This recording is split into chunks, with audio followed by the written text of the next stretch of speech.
Hi everyone, welcome to Mathsgarh YouTube channel. दोस्तों आज हम डोज 2 लेकर आए हैं मेंस का।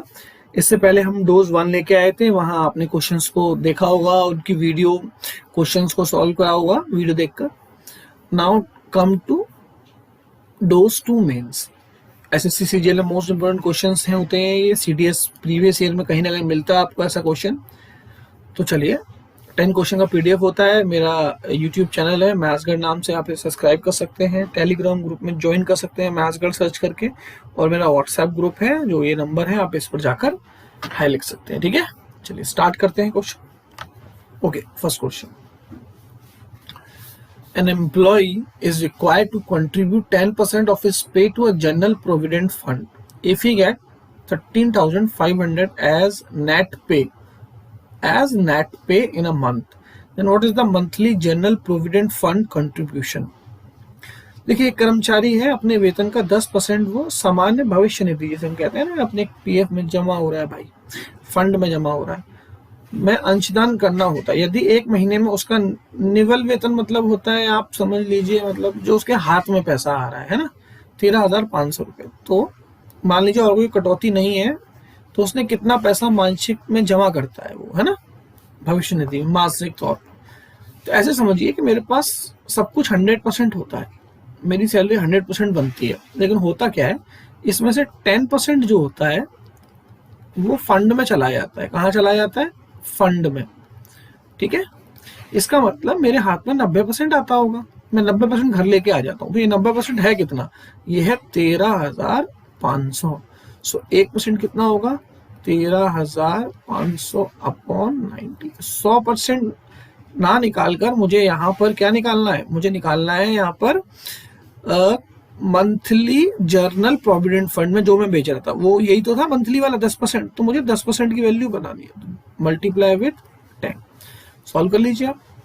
0 से 0, 9 1 जा 9, और कितना बचा? 4, और 9 5 जा 45, 00। तो 9 1 जा 9 था, सो कितना हुआ? 1500। ठीक है, so this is your answer, option number C. ठीक है, बहुत सिंपल सा है, 10% की वैल्यू निकाल ली आपने। आगे बढ़ते हैं। ओके, क्वेश्चन ऑफ अलजेब्रा का क्वेश्चन है, x plus Y plus Z is equal to 0, मतलब x plus Y plus Z किसके बराबर है? 0 के बराबर है। What is the value of x by Z upon x plus Y, Y plus Z, Z plus X. और कुछ given है, वो बोला है कि x equal to minus Y नहीं रख सकते, y equal to minus Z ये नहीं रख सकते। ठीक है, नहीं रखेंगे, लेकिन हमको मालूम है कि एक इक्वेशन है, ये एक इक्वेशन है, और देखिए 3 वेरिएबल है। तो मैं क्या कर सकता हूँ, मैं यहाँ पर कोई भी 2 वेरिएबल की वैल्यू अपने मन से कुछ भी मान सकता हूँ, और थर्ड वेरिएबल की वैल्यू उन 2 को लेट करने से कुछ निकल कर आएगा। तो मैंने क्या करा, मुझे 0 लाना है, तो मैंने इसको -3 माना, इसको 2 माना, तो डेफिनेटली ये क्या रह जाएगा? 1 ही रह जाएगा, क्योंकि -3 प्लस 2 मतलब -1 यहाँ जाएगा, तो प्लस का मतलब जेड की वैल्यू +1 आएगी। तो आप कह सकते हो हाँ, आपके पास एक्स वाई जेड आगे उठाकर यहाँ रख दीजिए। तो सबसे ऊपर है X into Y into Z, तो इनका प्रोडक्ट, तो ये कितना आएगा? 3 2 जा 6, माइनस का 6 आ गया ऊपर, और नीचे आप देखिए एक्स प्लस वाई, जब आप इन दोनों को ऐड करोगे तो -1 इंटू, फिर वाई प्लस जेड, इन दोनों को ऐड करोगे तो 2 + 3, 2 + 1 3, और फिर z प्लस एक्स। जब z प्लस एक्स करोगे आप, z और x को करोगे इनको ऐड, तो -3, ये z है आपका, ये x है, तो -3 + 1 कितना होगा? यहाँ पर हो जाएगा -2। यस और नो? तो ये -2, तो माइनस माइनस तो हो गया प्लस, और 3 2 जा 6, 6 से 6 को डिवाइड करोगे तो -1 आएगा आपका result. So option number A आपका करेक्ट है। ठीक है दोस्तों, आगे बढ़ते हैं। Okay, what is the remainder when x power 11 plus 1 divided by x plus 1? देखिए, x की पावर 11 प्लस 1 को अगर हम x प्लस 1 से डिवाइड करते हैं, अगर ये इसका विभाजित करता है ना, तो कहीं ना कहीं आप ध्यान रखिए, जो x प्लस 1 होगा वो 0 के इक्वल होगा। तो यहाँ से मैं कह सकता हूँ x की वैल्यू -1 आ गई। अब -1 को उठा के यहाँ पर आप रख दीजिए, और फिर इससे आप चेक करिए कि क्या आता है आपका। तो अब जब आप इसको डिवाइड करेंगे तो ये ऑड वैल्यू है, तो -1 ही आएगा, तो -1 + 1 कितना आता है? 0, तो रिमाइंडर आएगा आपका 0। क्लियर है वाली बात? तो विभाजित किया जाएगा, शेषफल क्या आएगा? तो आप कहोगे 0। ठीक है भाई, विभाजित करता है तो x + 1 0 के इक्वल होगा। ठीक है ना? क्लियर है वाली बात? कोई डाउट इसमें? आगे बढ़ते हैं। चलिए, sine theta upon cos theta plus cos theta upon sine theta is equal to 2 और थीटा लाई करता है 0 से 90 के बीच में। तो थीटा की वैल्यू आपसे पूछी है। देखिए क्या क्वेश्चन है, sine theta upon cos theta plus cos theta upon sine theta is equal to 2। तो ये साइन अपॉन कॉस तो होता है टेन, सो टेन थीटा, और कॉस अपॉन साइन होता है कॉट, तो कॉट थीटा। अब ये दोनों दो कैसे हो सकते हैं, ये दोनों तब हो सकते हैं अब थीटा की वैल्यू 45 अगर मैं मानूं, क्योंकि टेन 45 भी 1, कॉट 45 भी 1, 1 + 1 2, सो 2 = 2 हो गया। तो कौन सी डिग्री पे हुआ, थीटा जब मैंने 45 रखा। वही आपसे पूछा है कि थीटा की वैल्यू क्या होगी, तो आपका आंसर होगा बी ऑप्शन। ठीक है दोस्तों, आगे बढ़ते हैं। देखिए, the length of two side of right angle triangle. Right angle triangle कैसा होता है, ऐसा, ये राइट एंगल ट्राइंगल है। ठीक है भाई, the length two side of right angle triangle are A and B respectively. मैं अगर इसको ए मानूं या इसको ए मानूं, कोई फर्क नहीं, रेस्पेक्टिवली बोल रहा है वो, आप किसी को भी कुछ भी मान लो। 3 square on drawn on the 3 side of a triangle on the other side, what is the total area of the triangle and the 3 square। 3 square बनना है इसकी 3 साइडों पर। अगर आप ये मानो, एक स्क्वायर तो ये बन गया, एक स्क्वायर आपका ये बन गया, यस और नो, और एक स्क्वायर देखा जाए तो कुछ इस तरह से बनेगा। और अगर ये राइट एंगल ट्राइंगल है तो ये पाइथागोरस थ्योरम से क्या आएगा, √a² प्लस b²। इसका एरिया क्या होगा, a², क्योंकि स्क्वायर का एरिया क्या होता है, साइड का स्क्वायर, ये साइड ही तो है, साइड मतलब चारों साइड इक्वल।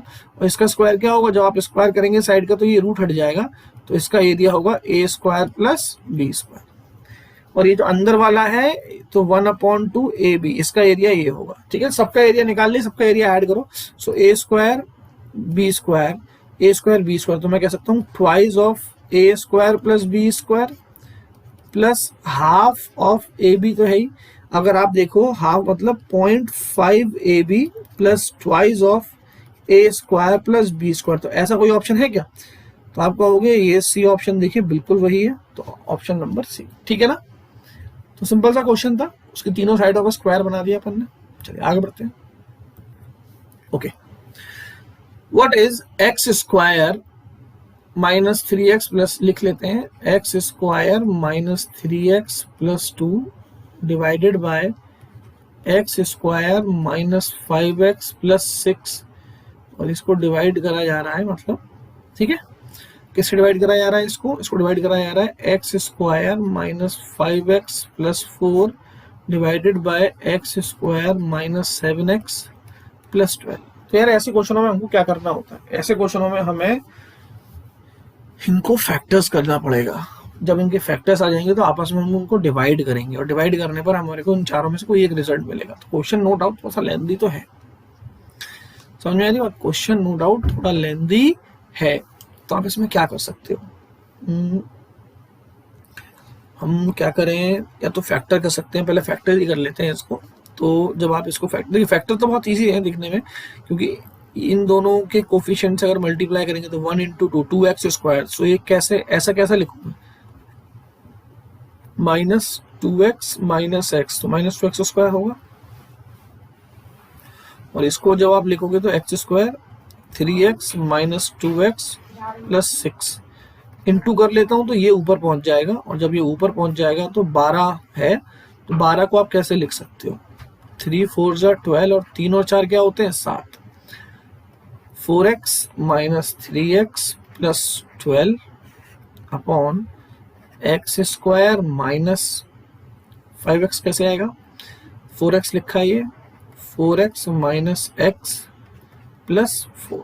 ठीक है, अब यहाँ पर आपने x कॉमन लिया तो x -2, x कॉमन लोगे, देखिए यहाँ से x कॉमन लोगे तो x -2 रह जाएगा अंदर, और जब यहाँ से आप 1 कॉमन लोगे तभी तो x -2 रहेगा, तो एक बना x -1। थोड़ा सा देखिए, जब आप मेंस के क्वेश्चन कर रहे हो तो यार मैं नहीं चाहूंगा कि आपको ये स्टेप ना आता हो।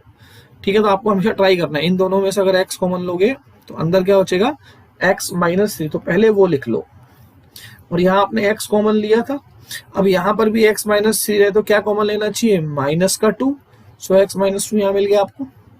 अब आपने यहाँ पर x कॉमन लिया होगा तो अंदर क्या रह गया x-4, और जब वो x था तो अगर यहाँ पर भी x-4 लाना है आपको तो -3 कॉमन लेना पड़ेगा।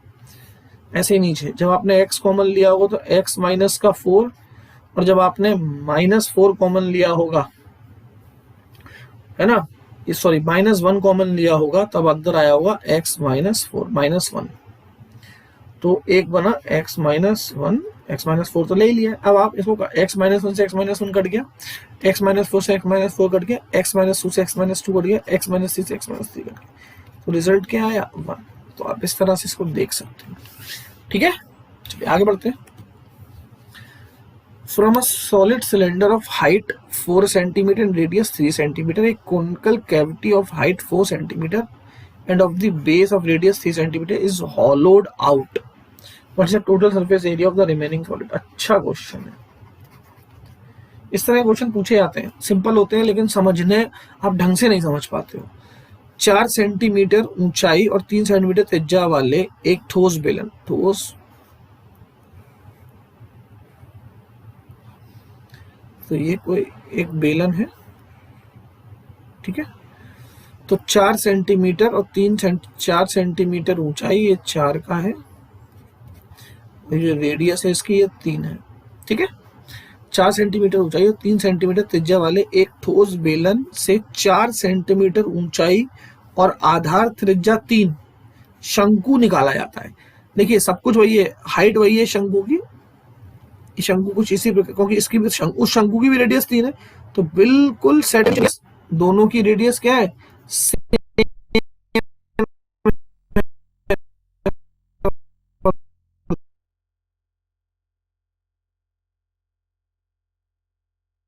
दोनों की हाइट भी सेम है, जो शंकु बाहर निकाला जा रहा है, तो बिल्कुल फिट हो जाएगा ये, यस और नो।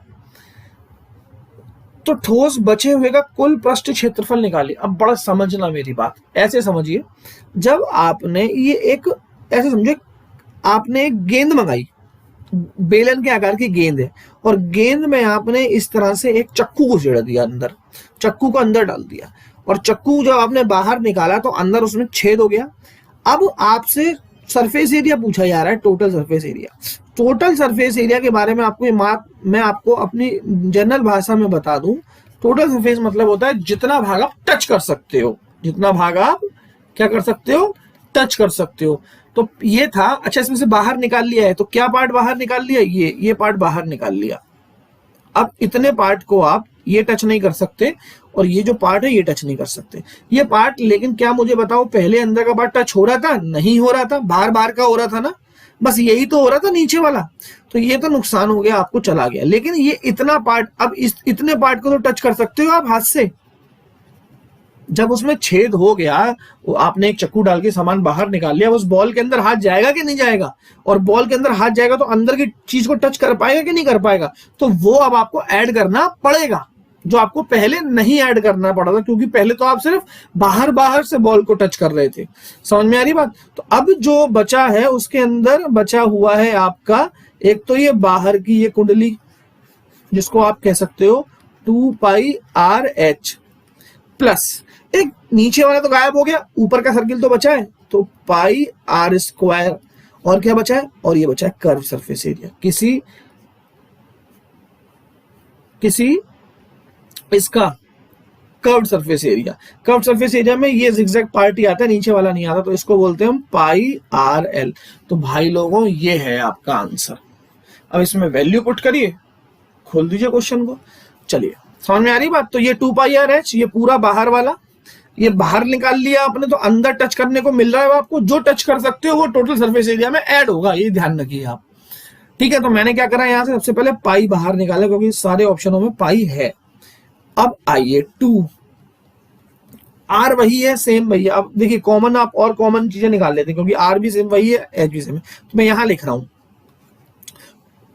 2 नहीं, हमने सबसे पहले पाई निकाला, और इनमें क्या कॉमन है, पाई हट गया तो हटा दो, चलो हटा दो, फिर एक आर इधर है, एक आर इधर है, एक आर निकाल लो बाहर। अब यहां से आओ, यहां से आर भी निकल गया, पाई भी निकल गया, तो खाली 2h बचा, 2h, h कितना है 4, में डायरेक्ट वैल्यू रख रहा हूं, ठीक है भाई। प्लस यहाँ खाली एक आर रह गया। आर कितना है दोस्तों? आर है 3 प्लस, और यहां से देखो आर निकल चुका है, बचा एल। एल क्या है? त्रियक। तो त्रियक क्या होगा आपके पास? इस त्रियक क्या होता है? Slant height. स्लैंट हाइट मतलब ये वाली जो हाइट होगी, ये जो हाइट है ना, ये स्लैंट हाइट है, ये इसको बोलते हैं हम त्रियक एल। ये कैसे निकलेगी? अब ये 4 है, ये 3 है, तो 3 4, ये डेफिनेटली 5 ही होगी पाइथागोरस थ्योरम से। ठीक है, तो 5, तो खाली क्या रह गया? 5। अब आपको क्या करना है? कर देते हैं सॉल्व। आर कितना था? 3, तो 3 पाई बाहर है इनटू 4 2 जा 8, और 4 2 जा 8, 8 और 3 11, 11 और 5 16, 16 तिया 48, तो 48 पाई आपका रिजल्ट है। Option number D. तो बहुत अच्छा क्वेश्चन था, और ऐसा क्वेश्चन बहुत आता है एग्जाम में, थोड़ा सा सोचना होता है। ठीक है दोस्तों, ओके देखते हैं। If a equal to pi by 6 and b equal to pi by 3 and which of the following is an are correct. तो आपके पास एक क्वेश्चन है, और इसमें 1 एंड 2 करके दो स्टेटमेंट टाइप के हैं। अब आपको चेक करना है कि LHS इक्वल टू RHS है। अगर फर्स्ट का है तो फर्स्ट ऑप्शन को क्लिक करना है, सेकंड भी है तो सेकंड भी है तो दोनों है तो सी को करना है, अगर ओनली सेकंड है तो 2 को करना है, कोई भी नहीं है तो डी को करना है। अभी ये आंसर नहीं है, देखते हैं, है ना। तो चलिए, तो सबसे पहले मैं ये जो ए मेरा पाई बाई 6 है, इसको अपन चेंज कर लेते हैं। पाई मतलब यहाँ पर 180 डिग्री, 180 अपॉन 6 कितना हुआ? 30 डिग्री। और बी क्या है आपका? 180 अपॉन 3, सो 60 डिग्री। ठीक है, और ये साइन ए साइन बी, मतलब साइन है, साइन ए और साइन बी, साइन ए और साइन बी है, और इक्वल टू में क्या है? कॉस ए और कॉस बी। तो एक बार ध्यान रखिए, साइन ए और साइन बी जो भी होगा, कॉस ए कॉस बी पूछा है ना, तो साइन ए और बी, ए और बी क्या है आपस में? 30 60, ये आपस में उल्टे होते हैं। कैसे उल्टे होते हैं मैं आपको बता देता हूँ, कि जो साइन 30 होगा, जो साइन 30 की वैल्यू होगी, वही ध्यान रखिए कॉस 60 की वैल्यू होगी, आपको टेबल से मालूम है, तो आपस में उल्टे हैं। ठीक है ना, ये बात सही है। तो अगर देखा जाए तो साइन ए कॉस ए के बराबर है, क्योंकि ये 30 और ये 60, और साइन बी ये 60 है तो ये 30 है, ये भी आपस में एक दूसरे के उल्टे हैं। जब इनको सम करेंगे तो इक्वली आएगा। ठीक है, करके देख लेते हैं। साइन ए कितना था? 60 डिग्री। साइन ए कितना? 30 डिग्री। साइन 30 कितना होता है? Sine 30 is 1/2 plus sine 60, sine 60 is √3/2। अब कॉस 30 डिग्री, कॉस 30 कितना होता है? √3/2, उल्टा होता है ना 30 60 का कॉस में। और कॉस 60 कितना होता है? So cos 60 is 1/2। तो देखो दोनों सेम है कि नहीं है? फर्स्ट सेम tan के साथ भी यही होता है। ठीक है ना, तो tan a कितना होगा? अगर मैं सॉल्व कर देता हूँ, tan a is how much? tan a is 1/√3, और tan b 60, तो 60 कितना होगा? √3। कॉट के साथ आया, कॉट 30 कितना होगा? कॉट 30 √3, और cos 60 कितना होगा? 1/√3। तो देखिए दोनों सेम है, तो ऑप्शन नंबर सेकंड भी करेक्ट है। तो किसको सही करा जाएगा? सी ऑप्शन को। ठीक है दोस्तों, आगे बढ़ते हैं। The radius of a circular end of a bucket. Bucket समझ लीजिए आप किसकी बात हो रही है यहाँ पर। Of height 40 and length 35 and 40। What is the volume of the bucket? 40 centimetre ऊंचाई वाले बाल्टी, बाल्टी मतलब ये जिसे हम फ्रस्टम कहते हैं, थोड़ा सा ऐसे, है ना, ये, और ये इसकी हाइट हो जाएगी। ठीक है, और ये दो इसकी रेडियस हो जाएगी। अगर ये R1 है तो ये R2 हो जाएगी। ठीक है भाई, तो इसका वॉल्यूम आपको मालूम होना चाहिए, 1/3 पाई h, R1 का स्क्वायर, R2 का स्क्वायर, और R1 इंटू R2। उठा के फॉर्मूला रख देते, वैल्यू रख देते। कोई भी ऑप्शन पाई में नहीं है तो भैया, कोई भी ऑप्शन आपका पाई में नहीं है, इट मीन्स पाई यूज हुआ है। तो पहले तो मैं एक इसको सॉल्व करूंगा। मैं 1/3 पाई क्या है? 22/7। h क्या है? h दे रखा है हाइट 40। ठीक है, और इंटू, अब R1 देखिए, R1 मतलब R1 मैंने छोटा वाला लिया, छोटा वाला रेडियस कितना है? 14, 14 का स्क्वायर 196, और 35 का स्क्वायर करना है। किसी भी स्क्वायर में 5 लगाए तो 25 लगाइए, और 3 के बाद कंसेक्यूटिव 4 आएगा, मल्टीप्लाई करके लिख दीजिए, और दोनों का मल्टीप्लाई किसका करना है आपको? 14 और 35 का। तो 14 5 70, 70 का 7 कैरी, 14 42, 42 प्लस 7 49, 90, ये 490 आ गया दोस्तों। ठीक है, अब इनको क्या करना है, ऐड करके यहाँ पर मल्टीप्लाई में लिख देते हैं, ऐड करके। ठीक है भाई, तो ऐड करिए, क्या आएगा, ये 5 और 1 6 11, फिर कैरी आ गया 9 और 1 10, 10 और 2 12, 12 और 9 22, फिर 2 22 मतलब 2 कैरी, 4 और 2 6, 6 और 2 8, 8 और 1 9, और ये 1 एज इट इज आ गया। तो ये आ गया मल्टीप्लाई। अब मैं आपको सिर्फ एक छोटी सी बात समझाना चाह रहा हूँ। ठीक है, 7 3 21, क्योंकि कहीं भी कोई डेसिमल नहीं है, तो 21 आ गया। अब 21 से देखिए, इस 21 से ये पूरा जा रहा होगा। तो अगर मैं इसको चेक करूं, 21 से मैं देखूं 21 से 8 बार, तो 8 1 जा 8, 8 2 16 163, और 9 बार 9 1 जा 9, तो मैं 9 और 2 11, तो 9 से करके देखता हूँ। 9 1 जा 9, 9 2 जा 18, 189, सो 189 जब आप माइनस करोगे तो 9 में से तो 21, मतलब 91 टाइम जा रहा है मैंने। ठीक है, सो 21 से कितनी बार जा रहा है, 91 टाइम। अब आपको इनको प्रोडक्ट करना है, आपको क्या करना है, प्रोडक्ट करना है। प्रोडक्ट में क्या है, 11 इंटू, यहाँ से 2 ले लिया 80, 80 इंटू 91, और जब मैं इनका मल्टीप्लाई करूंगा तो 0, 8 1 जा 8, 8 9 जा 72, और 11 का मल्टीप्लाई बहुत आसान होता है। ये डिजिट एज इट इज लिख लो, इन दोनों का सम यहाँ लिख लो, फिर इन दोनों का सम 8 और 2 10 यहाँ लिख लो। अब देखिए 080 किस ऑप्शन में मिल रहा है, आप कहोगे सर एक ही में मिल रहा है, सी ऑप्शन करेक्ट है। ठीक है, बाकी अब एक चीज मैं आपको ये समझाने वाला था कि ऑप्शन में पाई है, पाई होता है 22/7, पाई होता है 22/7, मतलब 11 इंटू 2/7। तो कहीं ना कहीं देखिए 7 से 11 तो कट नहीं रहा है, और नीचे कोई ऐसा नंबर है नहीं जो 11 को काट दे, तो इसका मतलब 11 का मल्टीपल होगा ही होगा। तो पहले अगर हम एक चीज चेक कर लें, तो 11 का डिजिट है ना, या तो 0 है या 11 का मल्टीप्लाई है, इन इवन और ऑड प्लेसेस का डिफरेंस, या ऑड या इवन का। मैंने ये बार लगा दिया। देखिए 7 + 0, और ये तो 11 से कट नहीं रहा। ठीक है, तो ये तो हो नहीं सकता। इसको देखते हैं, ये भी नहीं हो सकता। इसको देखते हैं, 6 0 प्लस, है ना, ये 6, फिर ये भी नहीं हो सकता। अब इसको देखते हैं, ये इसका, फिर इसका और इसका, बिल्कुल बस एक ही ऑप्शन मिल रहा है। तो इतना क्वेश्चन सॉल्व करने की जरूरत ही नहीं थी, क्योंकि इस ऑप्शन के अंदर 1/3 पाई है। पाई पाई क्या होता है, 22/7। 22/7 मतलब 11 इंटू 2/7। देखिए 11 नीचे कहीं किसी डिनोमिनेटर डिवाइड तो नहीं हो रहा, इसका मतलब 100% इस आंसर के अंदर 11 का मल्टीपल होगा, 11 छुपा हुआ होगा। तो अपन ने 11 का डिविजिबिलिटी रूल से चेक कर लिया, तो सिर्फ एक सी ऑप्शन ही ऐसा है जो 11 का डिविजिबिलिटी रूल फॉलो कर रहा है। तो मैं इतना सारा कुछ ना करने से पहले ये काम कर सकता हूं, बट मेरा था आपको ये सिखाना कि आप कैसे इस फॉर्मूले में रख के कर सकते हो। अदरवाइज ये आपको क्वेश्चन आपका 2 सेकंड में आप इसे सॉल्व कर सकते थे, 11 का डिविजिबिलिटी रूल चेक करके। किसका रूल चेक करके, 11 का डिविजिबिलिटी रूल। ठीक है ना, चलिए आगे बढ़ते हैं।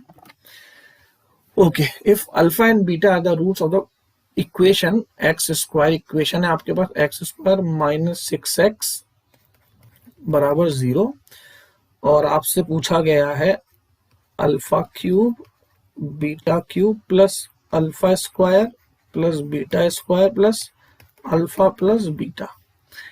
ठीक है, अब है क्या, अब आपको अल्फा बीटा इन सब की वैल्यू फाइंड करनी है। एक क्वाड्रेटिक इक्वेशन तो मैं कह सकता हूँ अल्फा प्लस बीटा क्या होगा, सम ऑफ रूट माइनस का b/a, माइनस का b/a। और b क्या होता है, ध्यान रखिए, अगर कोई इक्वेशन लिख रही है तो मैं लिख देता हूँ यहाँ पर ax² plus bx plus c बराबर 0। एक इक्वेशन लिख दी है मैंने, नॉर्मल इक्वेशन है ना, फॉर्मल इक्वेशन। तो माइनस b/a ये होता है b और ये होता है a, तो माइनस लगाकर b/a, और अल्फा इंटू बीटा होता है c/a, c और a आगे वाला। अब यहीं से अल्फा प्लस बीटा अपने निकल के आ गए। अल्फा प्लस बीटा कितना आया, 6, क्योंकि माइनस ऑलरेडी है तो minus minus plus, alpha into beta क्या आया, प्लस का 6, दोनों ही 6 हैं। अब ये है कि हमारे को अल्फा क्यूब बीटा क्यूब की वैल्यू बतानी है।